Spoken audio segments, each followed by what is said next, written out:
Bom dia, irmãos. Feliz sábado a todos. Agradeço ao Moisés pelo convite feito e a oportunidade de poder estar aqui. Eu creio que é a segunda ou terceira vez que eu venho a esta igreja. Temos o Márcio, a Cláudia, casal de amigos, que já fizeram parte também da igreja do Morro Doce. A Carol, que cantou aqui. Carol, Deus seja louvado, tá bom? A Carol também eu conheço faz muito tempo. O pai dela é um amigo, um irmão de longa data. Fui vizinho do pai dela, em Pirituba. É uma família abençoada. Sua avó, a irmã Jurandir, como é que ela está? Está bem? Uma família muito querida. Agradeço a Deus pela oportunidade. Queridos, como disse o Moisés, o sábado é um dia de felicidade, de alegria, né? É um dia de celebração. O fato de estarmos em boas circunstâncias na casa de Deus no dia de sábado pela manhã é um momento de nos alegrarmos, né? De celebrarmos esse dia. E que Deus seja mais uma vez exaltado nesta manhã, a sua palavra seja exaltada. Abra sua Bíblia no Evangelho de Lucas, capítulo 19.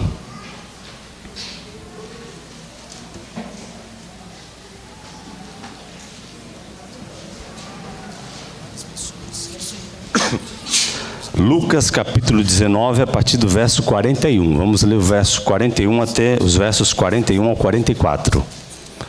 Lucas 19, versos 41 ao 44.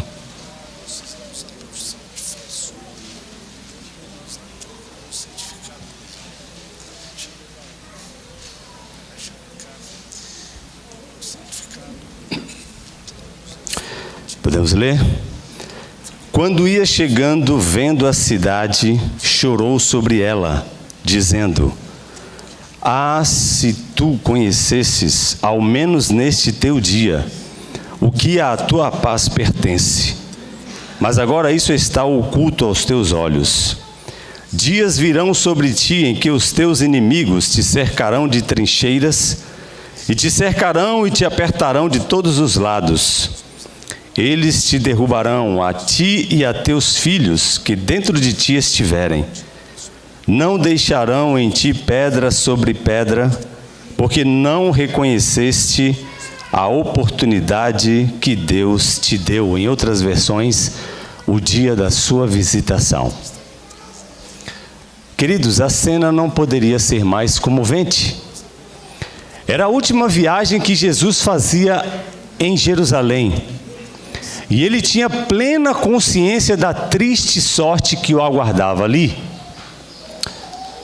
Ele vinha de Jericó e nas proximidades de Betânia e Betfagé, do lado oriental do Monte das Oliveiras, Jesus ordenou a 2 de seus discípulos que encontrassem um animal de pequeno porte que lhe servisse de montaria para a sua entrada triunfal em Jerusalém.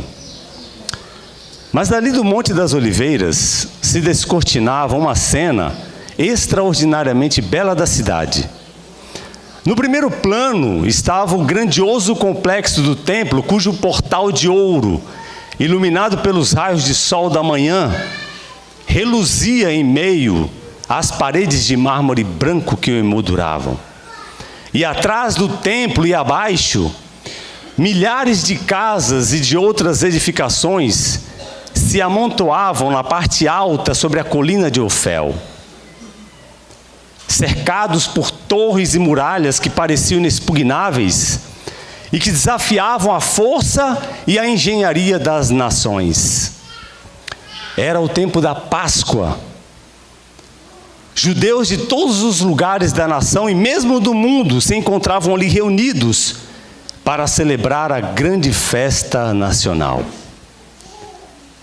Em meio aos dorsos e vinhedos, e por todas as encostas verdejantes que ladeavam a cidade, milhares de tendas dos peregrinos davam um colorido adicional àquela cena, queridos. Calcula-se que nesta época do ano, a cidade de Jerusalém, que tinha cerca de 30 mil habitantes, ela ia para quase 200 mil. E em meio à agitação e ao barulho, ninguém se importava. Porque, afinal de contas, a ocasião era de festa, era de celebração e de reencontro. E a despeito de qualquer problema ou dificuldade, todos irradiavam alegria e descontração. Qualquer filho de Israel que contemplasse aquela cena estremeceria de alegria e de emoção. Mas com Jesus foi diferente.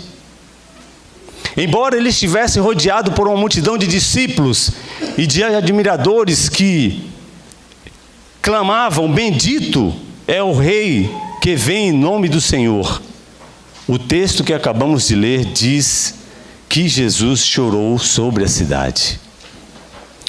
O coração de Cristo fora tomado por uma dor e angústia ao antever os eventos fatídicos daquela semana festiva.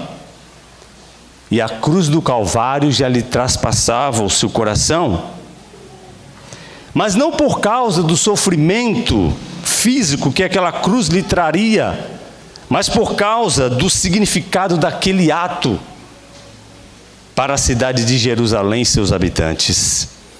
Porque muitas daquelas mesmas mãos que agitavam ramos de palmeiras se voltaria contra ele com uma fúria selvagem. Muitas daquelas vozes que agora entoavam hosanas e glórias a Deus, em breve clamariam de forma cruel por sua crucificação, selando assim a sua longa história de ingratidão e de apostasia. E as consequências, queridos, seriam as piores possíveis. Deus escolhera Jerusalém para ser o palco das revelações do seu amor e de seu caráter aqui nesta terra. Mas bem antes que o templo existisse, e Jerusalém talvez não passara de uma grande fortaleza sobre a colina de Ofel, do lado sul do Monte Moriá. E ele já orientara o patriarca Abraão a que fosse até aquele monte e ali oferecesse holocausto a Isaque, o seu único e querido filho. Queridos, o Monte Moriá não era outro senão o mesmo local em que 900 anos mais tarde o templo seria construído. Deus revelou ao pai da fé de forma clara, inequívoca, os mistérios insondáveis do plano da redenção. E diante da pergunta de Isaque: pai, aqui está a lenha e o fogo, mas onde está o cordeiro para o holocausto? E então Abraão responde: Deus proverá para si, meu filho, um cordeiro para o holocausto, não fazendo ideia do alcance profético de suas palavras, querido. E no momento em que ele então levanta o cutelo para tirar a vida do seu filho, Abraão ouviu a voz de Deus, explicando que aquilo não passava de um teste de fé. E então Abraão vê um cordeiro preso aos arbustos, querido. E ele pôde então compreender o grande sacrifício que Deus faria para a redenção da humanidade. E falando sobre aquele momento, o apóstolo João, no capítulo 8, convido você a abrir. Evangelho de São João, capítulo 8, verso 56. O próprio Jesus falando. João 8, verso 56.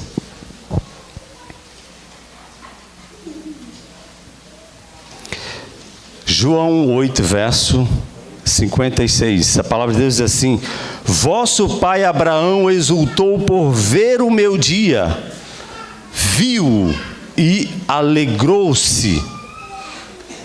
Naquele momento, queridos, os olhos de Abraão, os olhos da fé, ele pôde contemplar o dia em que naquele mesmo lugar Deus planejava oferecer o seu filho, o seu próprio filho, como sacrifício pelos pecados da humanidade.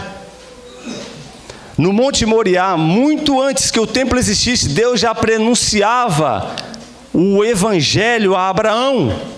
E olha o que o apóstolo Paulo diz sobre isso em Gálatas capítulo 3, verso 8. Gálatas capítulo 3, verso 8.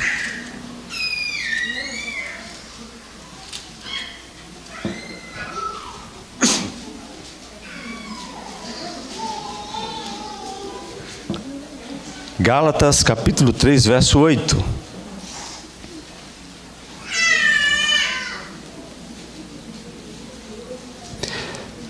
Ora, tendo a Escritura previsto que Deus havia de justificar pela fé os gentios, anunciou primeiro o Evangelho a Abraão, dizendo: em ti serão benditas todas as nações. Jerusalém, queridos, é mencionada a primeira vez no capítulo 10 de Josué, no contexto da conquista de Canaã, mas somente no tempo de Davi, 300 anos depois de Josué, é que ela foi conquistada e transformada na capital, primeiramente política e depois capital religiosa. Quando o templo foi construído, nós sabemos que foi Salomão quem edificou o templo e organizou as suas cerimônias e atividades. O templo ele tinha várias funções. A primeira era servir de morada para o Deus Altíssimo entre o seu povo, para que a promessa feita a Abraão, a aliança lá feita a Abraão, se tornasse uma realidade. Deus dissera a Abraão, dissera a Moisés, e me farão um santuário para que eu possa habitar no meio deles. Êxodo capítulo 25, verso 8. Portanto, a intenção divina era ter um povo santo na terra que ele pudesse chamar de seu, e não tivesse nenhum outro Deus além dele, além do Deus verdadeiro. Estabelecerei a minha aliança entre mim e ti, disse Deus a Abraão, e a tua descendência no decurso das suas gerações. Aliança perpétua para ser o seu Deus. E o templo, queridos, morada de Deus entre seu povo, era um sinal dessa aliança. A segunda função do templo, para que Deus, que é santo, pudesse morar entre seu povo, ele tinha que criar um meio para expiar os pecados daquele povo, para perdoar os pecados do povo, e o santuário consistia, senão, numa explicação clara, palpável, tangível, de como Deus lida com o problema do pecado, como ele perdoa e elimina os pecados do pecador arrependido. Algumas pessoas às vezes se perguntam: por que tantos sofrimentos? Por que tanta morte? Por que tanto sangue? O sistema sacrificial do Antigo Testamento visava exatamente ensinar ao mundo a verdade acerca do plano da redenção, as verdades acerca de Cristo, que é o Cordeiro de Deus que tira o pecado do mundo. A senhora White, em um dos seus livros, ela diz que o momento do sacrifício era um momento muito solene, um momento muito sagrado. Ela diz que o sacerdote colocava a vítima sobre o altar com muito respeito e reverência, e então explicava em detalhes aos adoradores o significado daquele ato. Como aquela cerimônia, aquela pequena vítima, aquele pequeno animal, apontava para o sacrifício perfeito do Filho de Deus.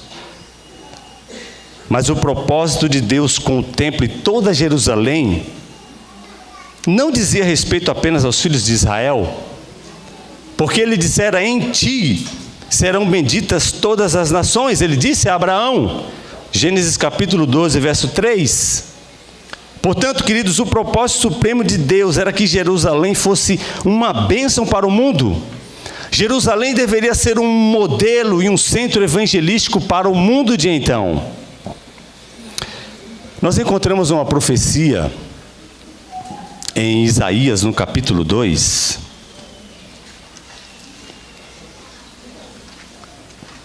Isaías, capítulo 2, versos 1 ao 5.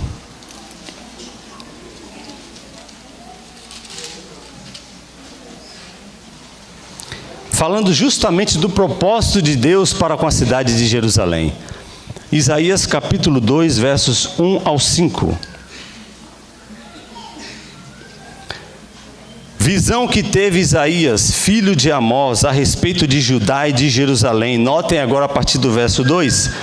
Nos últimos dias se firmará o monte do templo do Senhor no cume dos montes, e se engrandecerá por cima dos outeiros. Concorrerão a ele todas as nações. Virão muitos povos e dirão: vinde, subamos ao monte do Senhor, ao templo do Deus de Jacó. Ele nos ensinará o que concerne aos seus caminhos, para que andemos nas suas veredas. Notem, queridos, de Sião sairá a lei, de Jerusalém a palavra do Senhor. Ele exercerá o seu juízo entre as nações e repreenderá muitos povos. Estes converterão suas espadas em arados e as suas lanças em podadeiras. Não levantará espada nação contra nação, nem aprenderão mais a guerra. Verso 5. Vinde, ó descendência de Jacó, andemos na luz do Senhor. Esse, queridos, era o propósito de Deus com Jerusalém. Colocada na encruzilhada do mundo antigo, Jerusalém deveria ser um modelo para que esse chegasse ao pleno conhecimento do plano da redenção e fosse salvo por ele. E eu pergunto, quando falamos do sofrimento e sacrifício de Jesus, será que a morte de Jesus precisaria ter sido como fora? Violenta. Jesus não precisava ter sido açoitado, ofendido, humilhado. Ele não precisaria ter sido zombado, escarnecido e muito menos pregado numa cruz, a pior das mortes. Não era para ter sido assim. Nós sabemos que sem derramamento de sangue não há remissão, mas a morte de Jesus, querido, não precisaria ter sido tão cruel e sangrenta como foi. Nós não sabemos exatamente como poderia ser, mas talvez o quase sacrifício de Isaac nos dê uma ideia, nos ensine alguma coisa. Quem sabe Jesus caminhasse de forma voluntária e silenciosamente até o altar sobre o templo Moriá e ali depusesse a sua vida em sacrifício por toda a humanidade? E quem levantaria o cutelo? Quem sabe o sumo sacerdote? Ou ainda a mão invisível do Pai? Jesus teria que morrer, é verdade. Teria que beber o cálice, mas não precisaria ter sido tão amargo como foi, queridos. A crueldade foi o resultado da rebeldia, da ingratidão e da apostasia do povo, bem como da estratégia de Satanás para fazê-lo desistir de sua missão. Primeiro, Satanás tentou impedir Jesus de ir até a cruz na matança dos inocentes de Belém. Depois, lá no deserto da tentação. E finalmente, queridos, na oposição dos líderes judaicos. E como não conseguiu, então, no último ato desesperado, Satanás tentou tornar a cruz de Cristo o mais humilhante, o mais cruel, o mais sangrento possível, para que Jesus desistisse da cruz. E ao contemplar a cidade do Monte das Oliveiras, os olhos de Cristo, por alguns instantes, procuram pela Jerusalém ideal, a Jerusalém dos seus sonhos e dos sonhos de Deus. Mas o que ele viu foi a Jerusalém real, uma cidade mergulhada em pecados, em vícios, e cuja religião não passava de mera hipocrisia, de cerimônias formais, e que estava para cometer o maior de seus crimes. E foi por isso que Jesus chorou sobre Jerusalém. Foi o choro dos sonhos frustrados, da confiança traída e do amor não correspondido.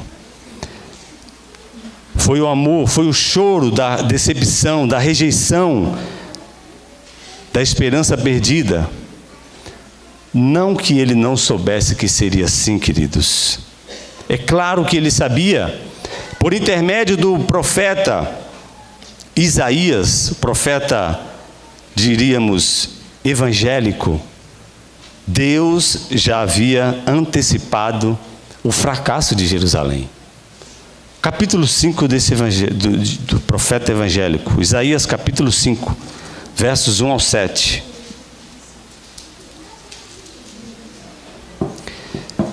Isaías capítulo 5, versos 1 ao 7. Cantarei ao meu amado, cântico do meu querido, a respeito da sua vinha. O meu amado teve uma vinha no outeiro fértil. Ele a cavou e a limpou das pedras, e a plantou de excelentes vides. Edificou no meio dela uma torre e construiu nela um lagar. E esperava que desse uvas, mas deu uvas bravas. Agora, ó moradores de Jerusalém e homens de Judá, julgai entre mim e a minha vinha. Que mais se podia fazer à minha vinha que eu não lhe tenha feito? E como esperando que eu desse uvas boas, veio a produzir uvas bravas. Agora vos direi o que hei de fazer à minha vinha. Tirarei a sua cerca, para que sirva de pasto. Derrubarei a sua parede, para que seja pisada. Eu a tornarei em deserto, não será podada, nem escavada. Sarças e espinheiros crescerão nela. Darei ordem às nuvens, para que não derramem chuva sobre ela. A vinha do Senhor dos Exércitos é a casa de Israel, e os homens de Judá são a planta das suas delícias. Ele lhe esperou que exercessem justiça, mas viu opressão, retidão, mas ouviu clamor. Queridos, essas palavras retratam com precisão a situação de Jerusalém em quase toda a sua história. Foram poucos os momentos em que esta cidade, em que Jerusalém, quase cumpriu seu papel no mundo, seu papel evangelístico. Lembram-se da rainha de Sabá? Ela foi atraída para Jerusalém por causa da sabedoria de Salomão, mas ao invés de falar do Deus que lhe concedeu sabedoria, a tradição judaica diz que Salomão a transformou em mais uma de suas mulheres, de suas amantes. Os embaixadores da Babilônia foram atraídos a Jerusalém por causa da cura milagrosa de Ezequias, mas em vez de falar do Deus de Israel, do Deus que o curara, Ezequias lhes mostrou os tesouros do templo. E tempos mais tarde, os exércitos babilônios invadiram ali e saquearam tudo. Histórias e mais histórias de fracassos. Que mais se podia fazer à minha vinha que eu não tenha feito? Diz o profeta evangélico. Em vez de exercer juízo, eles quebrantaram a lei. Em vez de exercer justiça, eles produziram clamor. E por isso tudo, Deus também sabia exatamente o que aconteceria quando Ele enviasse o seu próprio Filho. Esse mesmo profeta, lá no capítulo 53, nós vamos ler alguns versos que antecipam o que aconteceria com o nosso querido e Salvador Jesus Cristo. Isaías capítulo 53, vamos ler os versos 3, versos 5 e do 7 ao 9.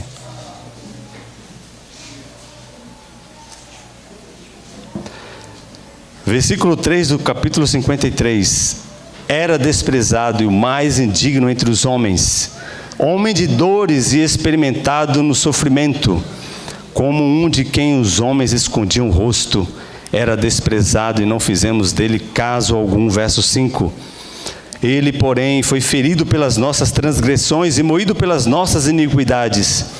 O castigo que nos traz a paz estava sobre ele, e pelas suas pisaduras fomos sarados. Versos 7 ao 9. Ele foi oprimido e humilhado, mas não abriu a sua boca. Como cordeiro foi levado ao matadouro, e como ovelha muda perante os seus tosqueadores, ele não abriu a sua boca. Pela opressão e pelo juízo foi tirado, e quem pode falar de sua linhagem? Pois foi cortado da terra dos viventes, pela transgressão do meu povo foi ele atingido. Deram-lhe sepultura com os ímpios e com o rico na sua morte, embora nunca tivesse cometido injustiça, nem houvesse engano na sua boca. Jesus, querido, sabia perfeitamente o que lhe aguardava, mas não era para ter sido assim. Foi por isso que ele chorou sobre a cidade. Queridos, naquela mesma semana, Jesus iria expressar toda a sua dor, toda a angústia que lhe esmagava o coração. Vamos para o Evangelho de Mateus agora, capítulo 23, versos 37 e 38.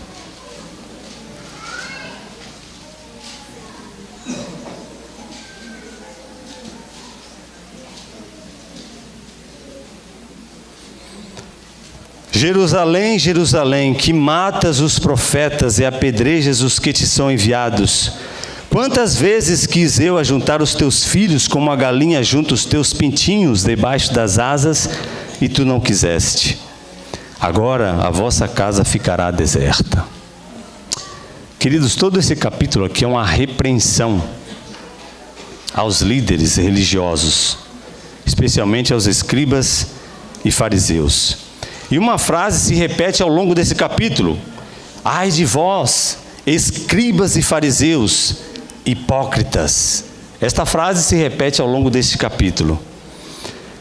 Era o dever desses homens, desses líderes religiosos, preparar a cidade e o povo para aquele grandioso momento, o momento da visitação. Eles possuíam as Escrituras, pretendiam até conhecê-las, mas os seus pecados e hipocrisias os impediam de fazer o que deviam fazer. Eram guias cegos que falavam e não faziam, pregavam, mas não viviam. Jerusalém, Jerusalém, que matas os profetas, a vossa casa ficará deserta. Queridos, dito e feito. Algumas décadas mais, e os romanos marcharam sobre Jerusalém como um rolo compressor, destruindo tudo e todos que encontravam pela frente. Depois de um cerco de 5 meses, as tropas romanas, lideradas pelo general Tito, forçaram sua entrada em Jerusalém. E então eles mataram homens, mulheres, crianças, idosos. Pessoas que já padeciam os horrores da fome e da inanição, agora eram mortos ao fio da espada, retalhados em indiscriminada carnificina por soldados enfurecidos e sedentos de vingança. Você pode encontrar o livro Guerra dos Judeus em qualquer biblioteca, ou quem sabe em sebo. Guerra dos Judeus. O autor é o grande historiador Flávio Joséfo. E ele diz que a carnificina e a matança era tão intensa que os soldados saíam escalando pilhas de cadáveres para continuar com sua matança.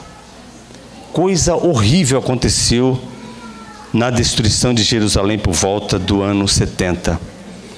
Tanto a cidade quanto o seu templo foram arrasados até seu fundamento, com exceção de 3 torres do templo.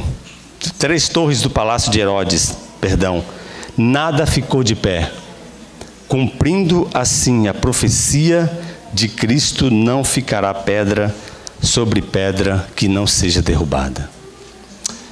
Queridos, triste fim daquela cidade que Deus escolhera para ser sua morada aqui na terra. Triste fim daquela cidade escolhida por Deus para ser o palco das revelações do seu amor salvífico. A glória de Jerusalém se foi, e com ela se foram também as esperanças de Deus para com aquele que foi o povo mais abençoado e mais privilegiado sobre a face da terra. Mas por tudo isso, sabem de uma coisa? Deus ama Jerusalém. Deus ama Jerusalém, queridos, e por isso a sua memória será perpetuada. Lá na ilha de Patmos, enquanto Jerusalém jazia em ruína e o povo era disperso pelo mundo. Aliás, se fala de centenas de milhares que foram mortos e mais alguns milhares que foram levados cativos. Mas enquanto o povo era disperso pelo mundo, o idoso João, lá na ilha de Patmos, teve uma visão do futuro. E eu convido você a abrir lá em Apocalipse, capítulo 21.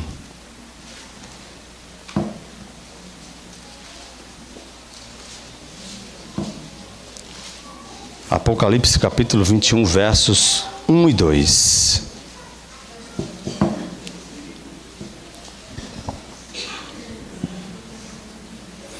Então vi um novo céu e uma nova terra, pois já o primeiro céu e a primeira terra passaram, e o mar já não existe. Vi também a cidade santa, a nova Jerusalém, que de Deus descia do céu, ataviada como uma noiva para o seu noivo.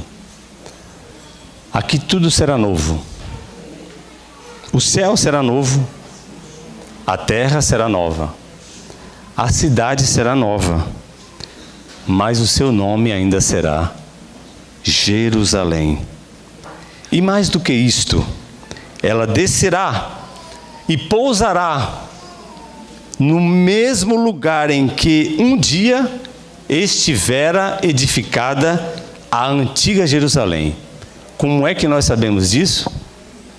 Zacarias capítulo 14.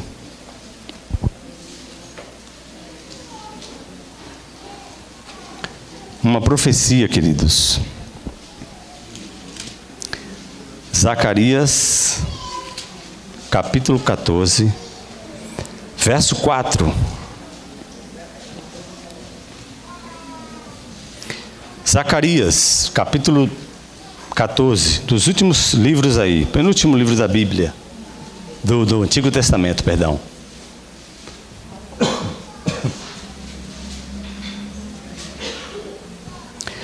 Zacarias, capítulo 14, verso 4.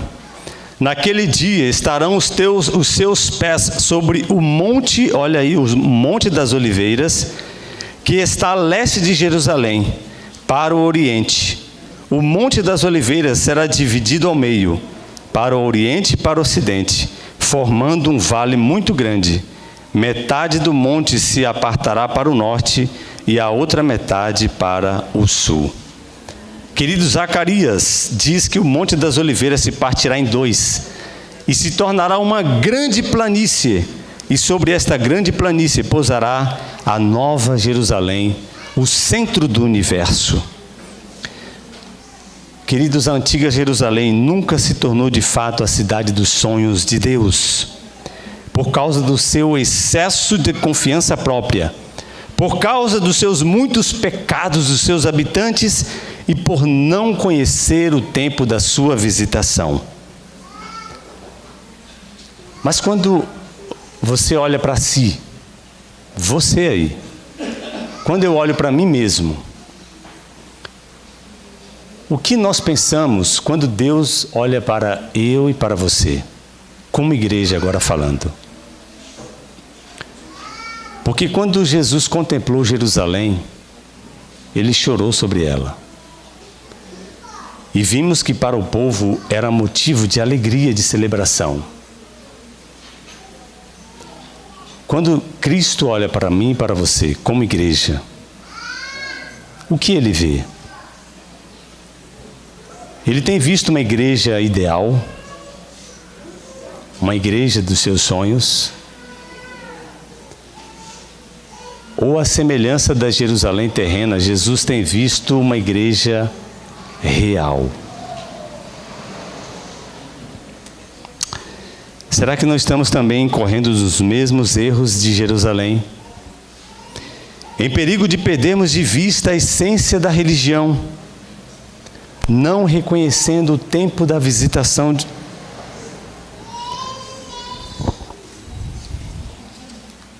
Quantos de nós, por exemplo, não tem minimizado a importância da palavra de Deus, do claro assim diz o Senhor, e substituído estas revelações por nossas próprias ideias, nossas próprias opiniões acerca da religião?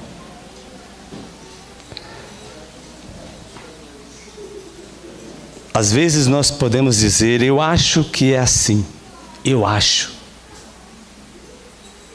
Isso aí, queridos, é a tirania do achismo. E aquilo que Deus diz é muitas vezes colocado de lado. Quantos de nós, quem sabe, não temos adotado uma religião de formas e aparências, em detrimento do estudo da Bíblia, da oração e de um relacionamento íntimo e pessoal com Deus, é a tirania da hipocrisia. Outro erro, queridos, não é o fato de pertencermos à igreja de Deus, à igreja remanescente, ao povo da profecia. Não é por esse fato que já estamos salvos. Não é por esse motivo, queridos. Se fôssemos resumir o pecado de Jerusalém, resumiríamos em 3 palavras: desobediência, hipocrisia e presunção. Será que nós não estamos incorrendo nesses mesmos erros? É algo para pensarmos. Porque nós já estamos às portas da Nova Jerusalém. E o choro de Jesus ao contemplar a Jerusalém terrena deve causar em nós, querido, uma profunda reflexão. Não estamos nós em perigo de perder de vista a Jerusalém de Deus? Esse mesmo capítulo lá do 21 do Apocalipse, ali descreve como será essa Nova Jerusalém. Beleza indescritível. Como diz a palavra de Deus, o que o olho não viu, o ouvido não ouviu, são as coisas que Deus tem preparado para cada um de nós. Mas por toda esta beleza, qual é o seu maior desejo de estar um dia na Nova Jerusalém? Todas essas características nos enchem os olhos. Mas o seu desejo de um dia poder estar, querido, lá na Nova Jerusalém, é de poder estar na presença santa de Cristo, por quem tudo fez por cada um de nós. Esse deve ser o seu maior desejo de estar lá. Todas as outras coisas serão consequências. Mas eu creio que o primeiro desejo meu e seu de estarmos lá é de um dia poder pessoalmente agradecer a este Cristo e a este Deus que fez tudo e faz por nós, tudo. Portanto, hoje é o momento, querido, de decidirmos onde e com quem queremos passar a eternidade. Não mais uma presença representada pela arca do concerto, uma presença velada por querubins, não mais restrita às paredes do Santo dos Santos, não. O capítulo 22 de Apocalipse, verso 4, olha o que diz. E é o último texto desta manhã.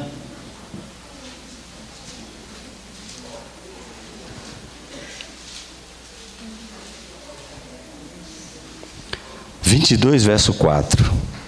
E verão a sua face, e na sua testa estará o seu nome. Não mais uma presença velada, não mais restrita às paredes do Santo dos Santos, mas presença pessoal, como era no Éden. Eu almejo estar lá, queridos, na Nova Jerusalém. Não sei você, mas nós precisamos fazer uma reflexão do que, como pessoa, como um servo de Deus, como um candidato para o céu, o que eu tenho feito? Tenho alegrado ou feito Jesus chorar? Portanto, eu os convido nesta manhã a olhar com os olhos da fé para a Jerusalém de Deus, para as maravilhas que Ele tem preparado, mas especialmente para estarmos um dia diante da augusta presença do nosso Senhor e Salvador Jesus Cristo, para nunca mais se afastar.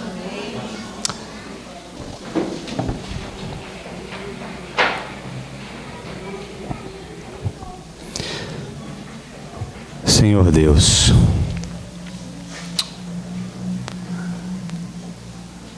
muito obrigado pelo que o Senhor tem feito, está fazendo e ainda fará por cada um de nós. Por Tua palavra, e a história nos diz que o Senhor Jesus Cristo, embora sabendo o que lhe aconteceria, ele não pensou duas vezes para se tornar humano, sofrer, ser humilhado e morrer numa rude cruz para salvar a humanidade, para salvar a cada um de nós que está aqui nesta manhã. Nós louvamos a Ti, Senhor, porque o Senhor é bom e a sua misericórdia dura para sempre. Mas, Pai, um dia o Senhor efetuará um ato que a Bíblia o diz como o estranho ato de Deus, a destruição dos ímpios. Só se perderá, Senhor, quem quiser, porque o Senhor já fez tudo para a salvação da humanidade. Nós louvamos a Ti por isso. Vimos nesta manhã que, quem sabe, a semelhança da Jerusalém terrestre, que deveria ser um exemplo e um modelo para o povo de então, talvez nós estamos, como igreja, incorrendo nos mesmos erros, cometendo os mesmos pecados, vivendo, quem sabe, uma vida de formalidades, mas no fundo, não vivemos um cristianismo puro, como Tu queres. Perdoa-nos, Senhor, e transforma a nossa vida. Converta-nos. Afinal de contas, o próprio Pedro um dia teve que ouvir dos lábios de Jesus: quando te converteres. Portanto, quem sabe nós temos vivido uma religião de fachada, Senhor. Por favor, Senhor, transforma a nossa vida e que vivamos um cristianismo puro, vivo, agradável aos Teus olhos, para que um dia estejamos de fato na Jerusalém de Deus.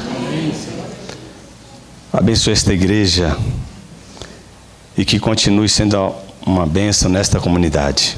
A sua liderança seja abençoada, seus membros, desde as criancinhas até as pessoas de mais idades, todos sejam ricamente abençoados por Ti. Agora retornaremos aos nossos lares, pedimos a proteção dos Seus anjos, a direção do Teu Santo e Bom Espírito. É em nome de Jesus que todas essas bênçãos Te pedimos e agradecemos. Amém.